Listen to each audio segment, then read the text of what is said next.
తాకట్టులో ఉన్న బంగారానికి తక్షణ విముక్తి. ఈ రోజు మార్కెట్ రేట్ క్యాష్ మీ చేతిలో. శివ గోల్డ్ కంపెనీ, మీ నమ్మకానికి మా హామీ.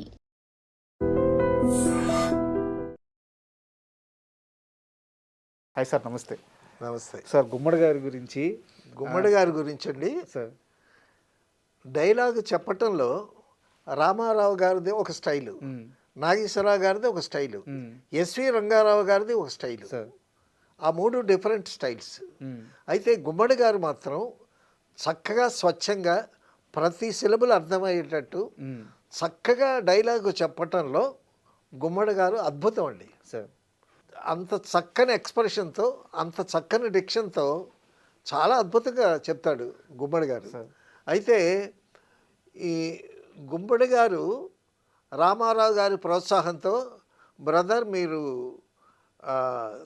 క్యారెక్టర్ ఆర్టిస్ట్గా వేస్తే మీకు ఎక్కువ వేషాలు వస్తాయి అని ఎన్టీ రామారావు గారు గుమ్మడి గారికి సలహా ఇవ్వటంతో ఈయన క్యారెక్టర్ ఆర్టిస్ట్ అయిపోయాడు. అయితే ఒక చిన్న సారీ టు ఇంటరప్ట్ సార్, గుమ్మడి గారు నాకు ఇంకా వేషాలు రావు, వెళ్ళిపోతానన్న సందర్భంలో రామారావు అన్నమాట ఇది. ఇక నాకు వేషాలు రావండి, నేను వెళ్ళిపోతాను అని 2-3 సినిమాల్లో వేసిన తర్వాత 2-3 మొదట వెళ్ళేటప్పుడు ఎవరైనా చిన్న చిన్న వేషాలు ఇస్తారు. అవును, డైరెక్ట్గా పెద్ద వేషాలు ఇవ్వరు కదా. అవును. సో వెళ్ళిపోతాననేటప్పుడు ఎన్టీ రామారావు గారు ఆయనకి మీరు ఉండండి, తప్పకుండా మీకు వేషాలు వస్తాయి, నిరుత్సాహపడకండి అని చెప్పి పిచ్చిపుల్ల ఈ సినిమా తీసి రామారావు గారు అందులో చాలా మంచి వేషం, పెద్ద వేషం ఇచ్చారు సార్ రామారావు గారు. సో అలాగా ఆయన్ని బాగా ఎంకరేజ్ చేశారు. తర్వాత మీరు మాయాబజారు చూస్తే బలరాముడు వేషం వేస్తారు గుమ్మడి గారు. అసలు సినిమా చూస్తూ ఉంటే ఆ బలరాముడు క్యారెక్టరు, ఆ బలరాముడిని రిసీవ్ చేసుకోవటం, తర్వాత ఆ బలరాముడు రావటం, అక్కడ ఆ స్ట్రేచరు చాలా అద్భుతమైనటువంటి, చాలా పెర్ఫార్మెన్స్, చాలా డిగ్నిటీ. నాకు ఒక చిన్న ఎక్స్పీరియన్స్ ఉంది. మామూలుగా మనకి మహాభారతం సంబంధించిన ఆ బ్యాక్డ్రాప్లో సినిమాలు తీస్తే కృష్ణుడి గురించి, అర్జునుడి గురించి, కర్ణుడి గురించి, వాళ్ళ విరోచిత పోరాటం గురించి చాలా గొప్పగా చూపించున్నారు. అవును. బట్ బలరాముడు ఎంత బలవంతుడో మనకి పుస్తకాల్లో, పురాణాల్లో వాటిలో ఉంది, కానీ సినిమాలో ఎక్కడా ప్రస్తావించాల. అది కేవీ రెడ్డి గారు చూపించారు. అయితే పాండవులకి అన్యాయం చేస్తాడా, ఇల్లు దుమ్ము దులిపేస్తా అని చెప్పి ఆవేశంగా ఆయన వెళ్ళినప్పుడు, అవునవును, దుర్యోధనుడు ఒరిగిపోయి, అవును మా బలరాముడు అంటే ఇదా, బలరాముడు ఇంత పవర్ఫుల్ క్యారెక్టర్ అనేటటువంటిది మాయాబజార్లో చూస్తే పర్ఫార్మెన్స్ అద్భుతంగా ఉంటుంది. ఎన్టీ రామారావు గారు ఉన్న వాళ్ళ ఒక సీన్లో అందరూ కూర్చునేటప్పుడు ఈయన మీదే బాగా ఎలివేటెడ్ క్యారెక్టర్గా చూపించారు. చాలా అద్భుతంగా చేశాడు ఆయన. తర్వాత అండి ప్రతి డైలాగు, ప్రతి సిలబులు, ప్రతి అక్షరం చాలా చక్కగా స్వచ్ఛంగా పలుకుతాడు. తర్వాత మొట్టమొదట సహజ నటుడు అనేటటువంటి బిరుదు గుమ్మడి గారికి వచ్చింది. తర్వాత సహజ నటి అని జయసుధ గారికి వచ్చింది. సహజంగా మనం ఇంట్లో ఉండేటటువంటి ఒక ఫాదరు, ఒక బ్రదరు, ఒక పెద్దన్నో, అటువంటి క్యారెక్టర్స్ అలాగ మూర్తిభవించినట్టు ఉంటాడు ఆయన. తర్వాత మాయాబజార్లో ఈయన డైలాగ్ పార్ట్ ఎక్కువ ఉంటుంది. ఎంత అద్భుతంగా, ఎంత చక్కని డిక్షన్తో చెప్తాడు తెలుసండి గుమ్మడి గారు. నేను నాటకాలు వేస్తే గుమ్మడి గారిలాగా డైలాగ్ చెప్పి నాగేశ్వరరావు గారిలాగా ఇలా చేయనేవాడిని. అప్పుడు నాకు గుమ్మడి నాగేశ్వరరావు అని పిలిచేవాళ్ళు ఫ్రెండ్స్. ఒక డైలాగ్ చెప్పండి సార్. వద్దులేండి చెప్పండి అవన్నీ.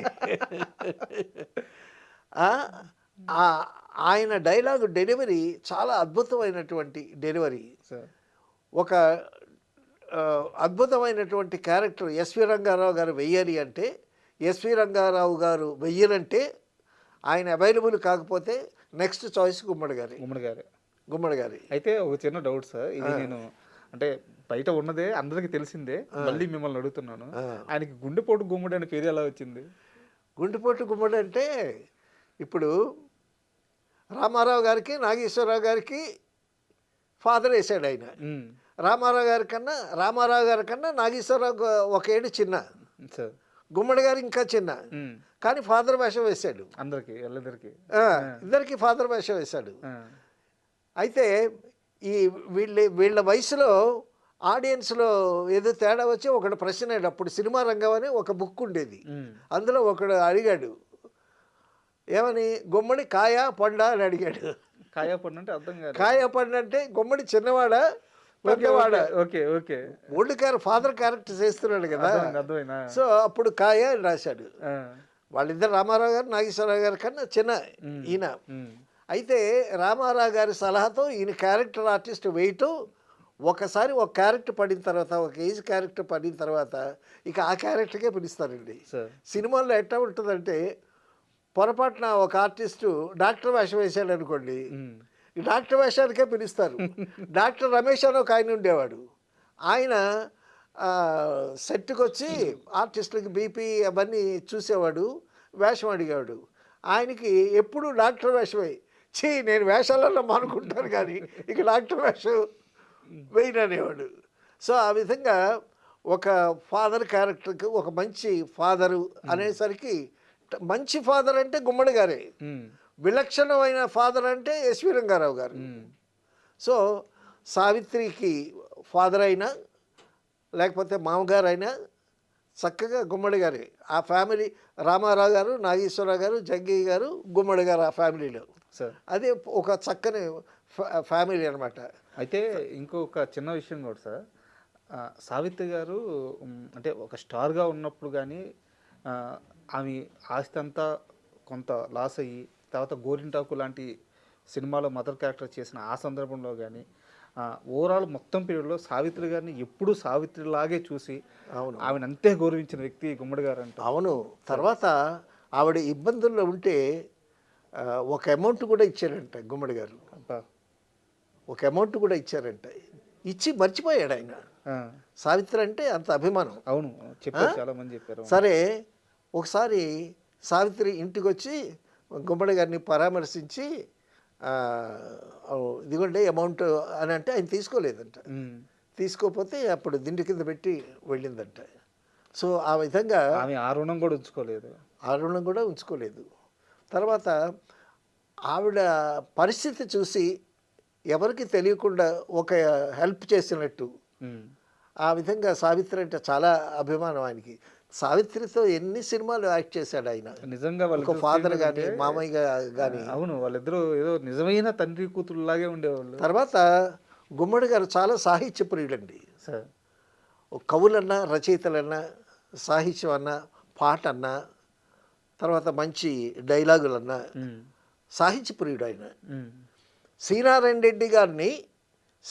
రెడ్డి గారిని పాటలు రాయటానికి ఎన్టీ రామారావు గారు ఇన్వైట్ చేస్తే, శ్రీనారాయణ రెడ్డి గారు మెడ్రాస్ వస్తే ఆయన్ని రిసీవ్ చేసుకోవటానికి ఎన్టీ రామారావు గారు, త్రివిక్రమరావు గారితో గుమ్మడి గారు వెళ్ళారు. ఓకే, ఆయన ఇంట్రెస్ట్ అనమాట. సో ఆ విధంగా కవులన్నా, సాహిత్యం అన్నా చాలా ఇంట్రెస్ట్. తర్వాత గుమ్మడి గారికి గమ్మత్తు అనే ఒక అలవాటు ఉందండి. ఏంటంటే సీన్ చెప్పామనుకోండి, సీన్ చెప్తే ఆయన డైలాగులు విని ఆయన డైలాగు మారుస్తాడు. ఓకే, డైలాగు మార్చడం సరదా ఆయనకి. ఏమిటి, అన్నం తిన్నారా అని ఉందనుకోండి, అన్నం తిన్నారా అంటే మామూలుగా సింపుల్గా ఉంటుందండి, భోజనం చేశారంటే బాగుంటుందండి అని మారుస్తాడు. భోజనం చేశారని ఉందనుకోండి, అన్నం తిన్నారు, భోజనం చేశారా అనేది పెద్ద మాటలాగా ఉందండి, కొలొక్కిలుగా ఉంటుంది, అన్నం తింటారు అని మారుస్తాడు. ఆయనకు అలవాటు, అంతే ఆయనకి అలవాటు. అంటే ఆ డైలాగుల మీద నిశ్చితంగా పరిశీలన చేయటం అనమాట. సంపూర్ణ రామాయణంలో దశరథుడు వేషం వేశారు గుమ్మడి గారు. రాముడి వేషంలో శోభన్ బాబు గారు ఉన్నారు. శోభన్ బాబు గారు గుమ్మడి గారితో ఒక డైలాగ్ చెప్పి, మీ వాత్సల్యమే మాకు సర్వరక్ష అని డైలాగ్ చెప్తాడు. అప్పుడు గుమ్మడి గారికి డైలాగులు మార్చే అలవాటు ఉంది కదా, ఈయన డైలాగులు మార్చుకుంటే ఓకే, ఎదుటి వాళ్ళ డైలాగులు కూడా మార్చాలని చూస్తూ ఉంటాడు ఈయన. అప్పుడు ఏమన్నాడు గుమ్మడి గారితో, ఏమన్నాడు శోభన్ బాబు గారు, సర్వరక్ష అన్నారు. మీ వాత్సల్యమే సర్వరక్ష అని అన్నాడు. అని అంటే గుమ్మడి గారు అన్నాడు, మీ వాత్సల్యమే శ్రీరామ రక్ష అనొచ్చు కదా అని అన్నాడు. ఈయనే శ్రీరాముడు కదా అని అంటే అప్పుడు ముడముడి వెంకటరాముడు గారు వెంటనే అందుకొని, ఏమంటే అలాగ అనకూడదు, మీరు డైలాగులే మార్చమాకండి, శ్రీరాముడే శ్రీరామ రక్ష అని తనని తాను ఎలా అనుకుంటాడు, మీ వాత్సల్యమే సర్వరక్ష అదే ఉంచండి, మీరు డైలాగులు మార్చకండి అని. ఆ విధంగా డైలాగులు అంటే చాలా ఇంట్రెస్ట్ గుమ్మడి గారికి. అదొక ఆనందం ఆయనకి. ఆనందం. తర్వాత ఒక సినిమాలో ఆ, ఏదో మాట్లాడుతూ డైరెక్టర్ గారితో అనుకోకుండా అలవోకగా వచ్చేసిందండి అన్నాను నేను. అనేసరికి ఏమన్నారు ఏమన్నారు ఏమన్నారు, అబ్బా ఏం మాట వాడారండి అలవోకగా, ఆహా ఏం మాట వాడారండి అని అంటాడు. అంటే ఆ మాటలు అంత సాహిత్యం అంటే డైలాగులు అంటే అంత ఇంట్రెస్ట్ అయింది గుమ్మడి గారికి. తర్వాత ఒకసారి ఇది ఎందుకు వచ్చిందంటే జగ్గీ గారు కూడా ఉన్నారు స్పాట్లో. జగ్గీ గారు ఉండి నేను కాస్త తెలుగు పండితులుగా చేసి ఉన్నాను కదా, తాడుపేడు జంట పదాలు కదా అన్నారు జగ్గీ గారు. అని అంటే నేను అటు ఇటు చూస్తున్నాను, మిమ్మల్నేనండి అని అన్నాడు ఆయన. అనంటే అవునండి తాడుపేడు జంట పదాలే, తాడో పేడో తేల్చేస్తాను అంటారు, అవి జంట పదాలే అని అన్నాను నేను. సో పక్కన అందుకుని అప్పటి నుంచి ఆ డైలాగ్ పేపర్ ఇస్తే అన్నీ కరెక్ట్గానే ఉన్నాయా, ఏమన్నా మార్చడానికి ఉంటుందా గుమ్మడి గారు. ఆ ఇంట్రెస్ట్ అయితే ఈ ఇంట్రెస్ట్ ఎక్కువైపోయి బోయిన సుబ్బారావు గారి సినిమాలో ఏదో మార్చబోయేటట్టు ఆయన మార్చబోయి, బోయిన సుబ్బారావు గారు గుమ్మడి గారు మీ పని మీరు చేయండి, మా పని మేము చేస్తాం. మామూలుగానే అగ్రెసివ్ కదా బోయిన సుబ్బారావు. ఆయన మనిషి అలా అల్పంగా కనిపిస్తాడు కానీ చాలా డిటర్మినేషన్ ఉండేటువంటి డైరెక్టర్. మంచి హిట్లు ఇచ్చాడు. తర్వాత లాస్ట్లో ఈవీవి సత్యనారాయణ గారి దగ్గర గుమ్మడి గారు యాక్ట్ చేశారు. యాక్ట్ చేసేటప్పుడు ఏదో మాట తేడా వచ్చి గుమ్మడి గారు ఎంత చక్కగా డైలాగు చెప్తాడు ఆయన. దానికేమో నూతన ప్రసాద్ చేత డబ్బింగ్ చెప్పేసరికి చాలా హర్ట్ అయ్యాడు ఆయన. ఓకే గుమ్మడి గారు. తర్వాత ఇక నా క్యారెక్టర్కి నేను డబ్బింగ్ చెప్పుకోలేకపోతే ఇక ఎందుకు అని ఆయన నటన విరమించుకున్నంత పర్యంతానికి వెళ్ళాడు. ఓకే ఆర్టిస్ట్ హర్ట్ అవటం అన్నమాట. తర్వాత లాస్ట్లో కాశీనాయన మీద ఒక సినిమా తీశారు, కాశీనాయన చరిత్ర అని. ఆ కాశీనాయన క్యారెక్టర్కి ఈయన కరెక్ట్గా సూట్ అవుతాడని చెప్పి లాస్ట్ సినిమా ఆయన యాక్ట్ చేసినటువంటి సినిమా గుమ్మడి గారిది. చక్కగా స్పష్టంగా అందరికి అర్థమయ్యేటట్టు డైలాగు చెప్పటంలో ఆ ఎక్స్ప్రెషన్ కానీ ఆ డిక్షన్ కానీ నంబర్ 1 గుమ్మడి గారే. అయితే నాకు చాలా ఇష్టమైనటువంటి సార్. అయితే ఒక చిన్న విషయం ఏంటంటే ఆయన ఎన్టీఆర్ గారితో ఏఎన్ఆర్ గారితో సమానంగా తండ్రి క్యారెక్టర్లు కానీ వాళ్ళతో సమానంగా సినిమాలు చేసినప్పటికీ కూడా ఆయనకి ఏఎన్ఆర్ గారి కంటే కూడా ఎన్టీఆర్ గారు అంటే ఒక పాలు ఎక్కువ ఇష్టం అని చెప్తారు. నిజమేనా అది? నాగేశ్వరరావు గారి సినిమాల్లో కూడా చాలా సినిమాలు చేశాడు ఆయన. బట్ ఎన్టీఆర్ గారిని ఒక పాలు ఎక్కువ ఇష్టపడే వ్యక్తి గుమ్మడి గారు అని చెప్తారు. నాగేశ్వరరావు గారికి వచ్చేసి అంటే జగ్గయ్య గారు వచ్చేసి నాగేశ్వరరావు గారికి ఆదిలో బిగినింగ్లో ఈయన ఎంకరేజ్ చేసి ఈయనకి మోరల్ సపోర్ట్ ఇచ్చి ఈయనకి పిచ్చి పుల్ల వేషం ఇచ్చి ఈయనకి వేషాలు రావడానికి కారకుడు ఎన్టీ రామారావు గారి. సో ఆ గ్రాటిట్యూడ్ డెఫినెట్గా ఉంటుంది కదా. అంటే నేను వినింది ఏంటంటే జగ్గయ్య గారు వచ్చి నాగేశ్వరరావుకి ఎక్కువ అటాచ్మెంటు, గుమ్మడి గారు వచ్చేసి ఎన్టీఆర్ గారికి ఎక్కువ అటాచ్మెంటు, బట్ వీళ్ళు కలిసి సినిమాలు చేసినప్పటికీ వీళ్ళ అనుబంధం ఇలా ఉండేది అని చెప్పారు. నిజమా కాదా మిమ్మల్ని అడిగితే తెలుస్తుందని అడుగుతున్నాను. అంటే కొన్ని బయట పడరండి సార్. సో రామారావు గారు ఆయన ఎంకరేజ్ చేశారు కాబట్టి అటువైపు ఉండటం తప్పలేదు. అలాగే నాగేశ్వరరావు గారి సినిమాల్లో చాలా సినిమాల్లో మంచి క్యారెక్టర్ ఉంటే గుమ్మడి గారిని పెట్టి చేశారు. సో ఇదంతా this is a family, artist ఫ్యామిలీలో కొంచెం అటు హెచ్చు ఉంటుంది, ఇటు తగ్గు ఉంటుంది. తర్వాత పౌరాణిక క్యారెక్టర్స్ చేయాలంటే మరి ఎన్టీ రామారావు గారి సినిమాల్లో గుమ్మడి గారికి డెఫినెట్గా ఒక క్యారెక్టర్ ఉంటుంది, మంచి క్యారెక్టర్ ఒకటి ఉంటుంది. అలాగే సోషల్ సినిమాల్లో మంచి క్యారెక్టర్ ఏదన్నా ఉన్నానంటే గుమ్మడి గారిని పిలవలసింది. అండ్ మీరు వారితో కలిసి పనిచేశారు కాబట్టి ఈ రెమ్యునరేషన్స్ ఇలాంటి విషయాలు ఎలా ఉంటారు గుమ్మడి గారు? చాలా స్ట్రిక్ట్గా ఉంటారా లేకుంటే? రెమ్యునరేషన్ విషయంలో వీళ్ళు ఏం చేస్తారంటేనంటే మేనేజర్ని పెట్టుకుంటారు. ఆ మేనేజర్ల ద్వారా కలెక్ట్ చేసుకుంటారు అమౌంట్స్. సో నేను కాలం మారేది పనిచేసేటప్పుడు గుమ్మడి గారికి మేనేజర్ ఉన్నారో లేదో కానీ మేకప్ మ్యాన్ ద్వారా రెమ్యునరేషన్స్ తీసుకునేవాళ్ళని విన్నాను నేను. అండ్ డబ్బుల దగ్గర చాలా కరెక్ట్గా ఉంటాడు. డబ్బుల దగ్గర కరెక్ట్గా ఉంటాడు. తర్వాత అండి డబ్బుల దగ్గర కరెక్ట్గా ఉండకపోతే ఇప్పుడు శోభన్ బాబు గారు చెప్పిన ఫిలాసఫీయే, మనకు రావాల్సినటువంటి అమౌంట్ పూర్తిగా ప్రొడ్యూసర్ దగ్గర నుంచి కలెక్ట్ చేసుకోవాలి. కలెక్ట్ చేసుకోకపోతే బ్యాలెన్స్ ఉందనుకో నెక్స్ట్ సినిమాకి వాడు మనల్ని పిలవడం మొహమాటం. కాబట్టి నెక్స్ట్ సినిమా కూడా మనం లూజ్ అవుతాం, ఛాన్స్ కూడా పోతుంది. డబ్బులు పాడవే కాకుండా ఇప్పుడు నయాన్న భయాన్ని డబ్బులు కలెక్ట్ చేసి పెట్టేసుకుంటే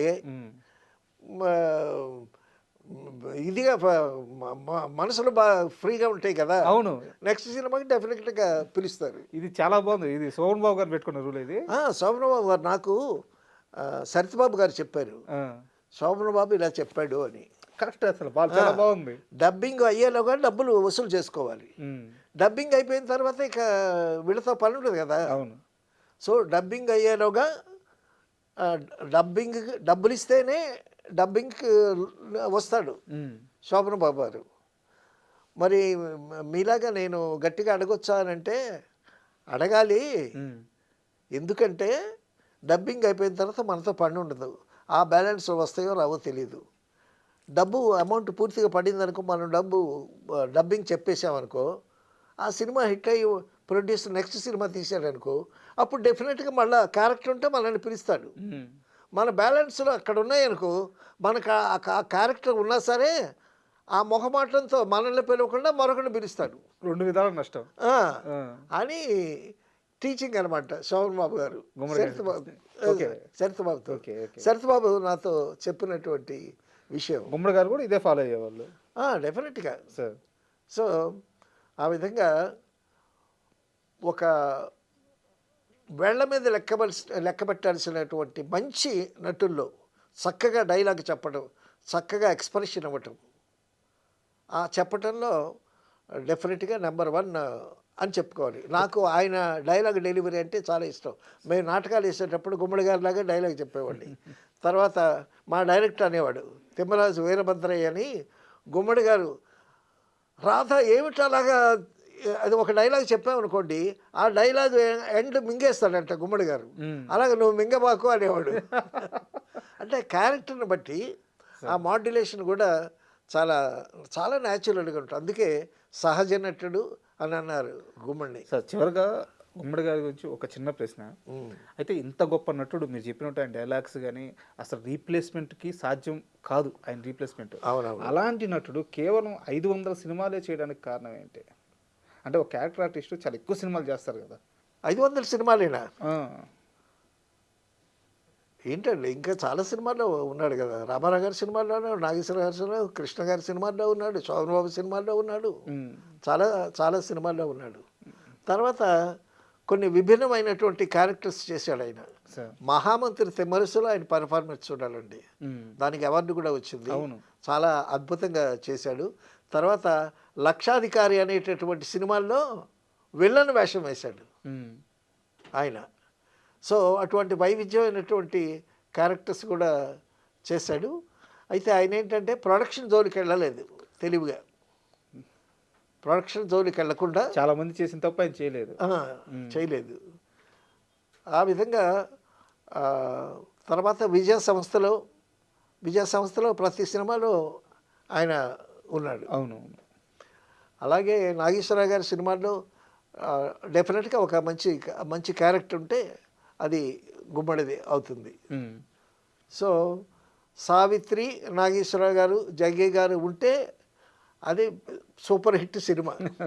ఒక మోగ మనుషులు కానీ, తర్వాత ఒక సుమంగళ అనేటటువంటి సినిమాలో కూడా సావిత్రిని ఓదార్చేటటువంటి క్యారెక్టర్లో గుమ్మడి గారు చాలా అద్భుతంగా చేస్తాడు. తర్వాత ఒక హీరోయిన్ ఎవరి ప్రేమలో పడింది అనుకునేటప్పుడు ఆయన డైలాగులు ఉంటాయండి, కూతురు నొచ్చుకోకుండా సూటిగా కాకుండా ఇండైరెక్ట్గా మాట్లాడేటటువంటి మాటలు ఆ స్క్రిప్ట్ మారుస్తాడు ఆయన. అదొకటి రైటర్స్ ఉంటే ఏమంటే ఈ డైలాగు ఇలా మారిస్తే బాగుంటుంది కదా అని అంటాడు. బాగుంటుంది, బెటర్మెంట్గా ఉంటుంది. ఎందుకంటే ఎన్నో క్యారెక్టర్స్ చేశాడు కదా. అవును. తర్వాత అండి ఒక సందర్భం చెప్పాలి. సంపూర్ణ రామాయణంలో దశరథుడు క్యారెక్టర్ వేస్తాడు కదా, అందులో ఒక పద్యం ఉంటుంది. కైక రాముణ్ణి అడవుకు పంపించి భరతుడికి, నా కొడుకు భరతుడికి పట్టాభిషేకం చేయమంటుంది కదా, అప్పుడు బాధపడుతూ ఒక పద్యం చదువుతాడు గుమ్మడి గారు. ఏంటంటే, చిదిమిన పాల్గారు చెక్కుటద్దములపై జిలిబిలి చిరునవ్వులొలయువాడు, రాఘవా ముద్దియరా అన్న ఎగిరి గంతిడుచు ముద్దిడడువాడు అని. చిదిమిన పాల్గారు చెక్కుటద్దముల వంటి రాముడు అడవికి వెళ్ళటం ఏంటి కైక, ఇదేమన్నా న్యాయమా అని ఏడుస్తూ బతిమాలుతూ పద్యం చదువుతాడు. ఆ పద్యం పాడింది ఎవరు? మాధవపెద్ద సత్యం గారు పాడారు ఆ పద్యం. చిదిమిన పాల్గారు చెక్కుటద్దములపై జిలిబిలి చిరునవ్వులొలయువాడు, రాఘవా